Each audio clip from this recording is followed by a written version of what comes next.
Hey everybody, it's Jason Blaha here, and once again it's time for another breakfast chat, and we're eating bison rice and cranberry juice.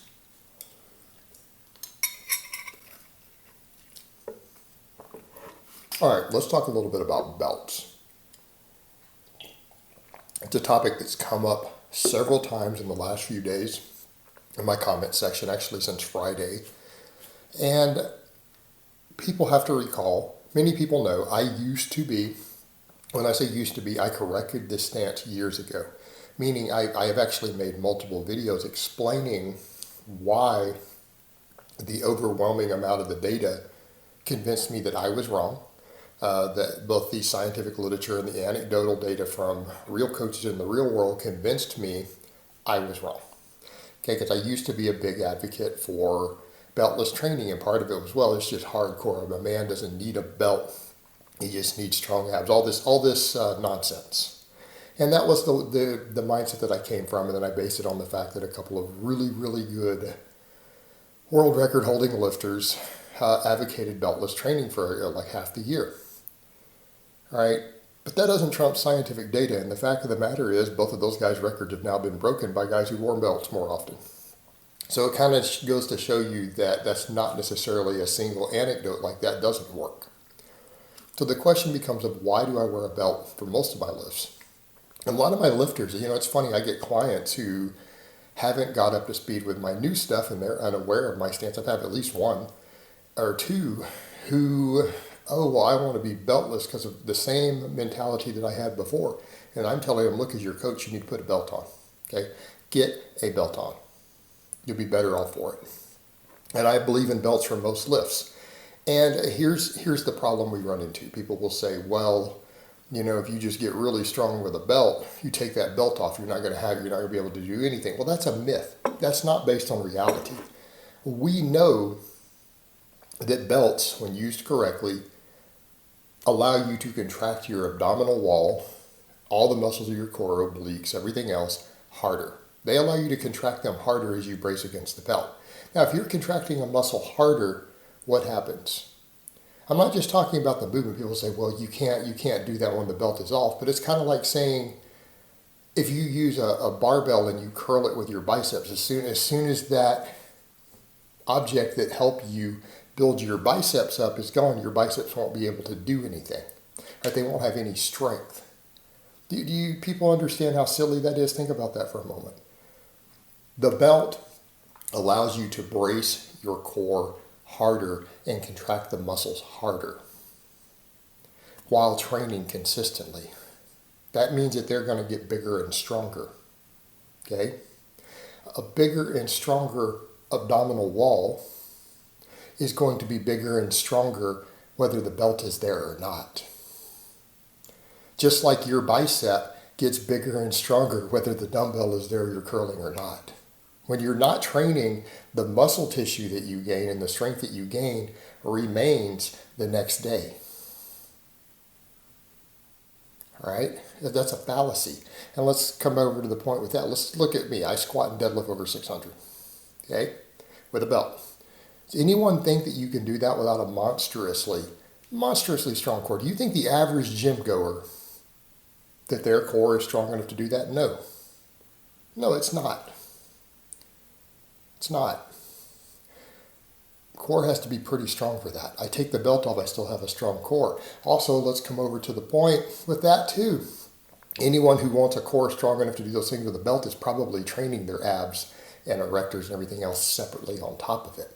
So you're getting a better training response while you're doing it, but you're probably training them separately anyways. And then the other thing, I had someone say that with, the good morning, it's useless doing that with the belt. You're not getting any effect. Well, what are you talking about? If you're doing a good morning with over 500 pounds sitting up on your back, whether you're using a belt or not, your entire core and lower back is working tremendously hard. The belt doesn't remove that fact. Now, we also have the irradiation effect. Everyone knows this. If you squeeze a bar harder, you can lift more weight. Why? Because of the irradiation effect. Better neuromuscular efficiency. okay, because of the hard bracing and squeezing the bar. It makes you get a better training response, so therefore you're stronger. You can push more weight for more reps versus a loose grip. Well, the belt does the same thing. It allows the muscles of your torso, your arms, your legs to fire harder because we are more rigid, we're stiffer. We have better intramuscular coordination because we are tighter. The response to that is that you're going to get a better training effect. You're going to get a higher quality workout for every set that you do. Okay, belted training makes you bigger and stronger. Potentially, it's a very small difference, but it is there. All right, so if we're getting a larger training response, why wouldn't we be wearing a belt? Just like why would you ever grip a weight limply and with a limp wrist? If we know that when you squeeze a bar tight, we get a better training response.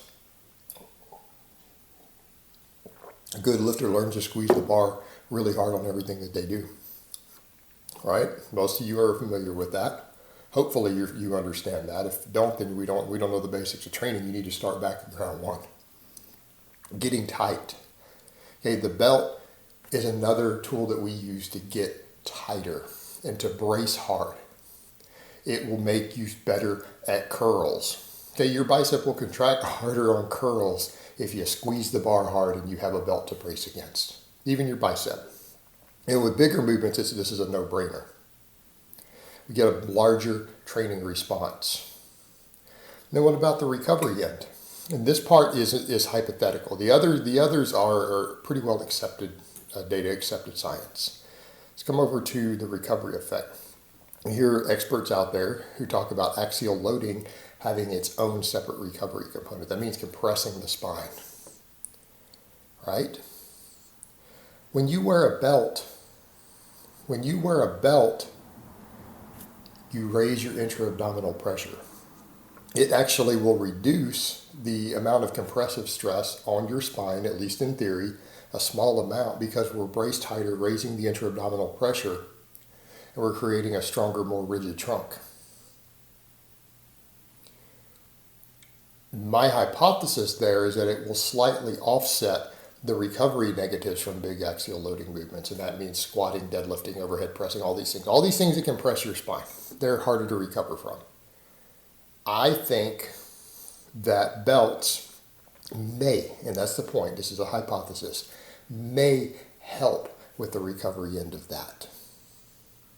So that's another added benefit. So if that's the case, then it makes sense to wear a belt for all axial loading exercises, because we know it's going to make your core overall stronger. We know it's going to make you overall stronger. You're going to have better performance. Okay? That's not points of debate anymore. Those are not controversial statements. My recovery one is a controversial statement. I think that it's a possibility. And here's the thing. We're all going to own a belt for the others anyways. If we can get another added benefit from it, it makes sense to always use it. It makes sense. All right, guys, but that's really all I have to say on that today. I hope it's been informative, and I will talk to you guys next time.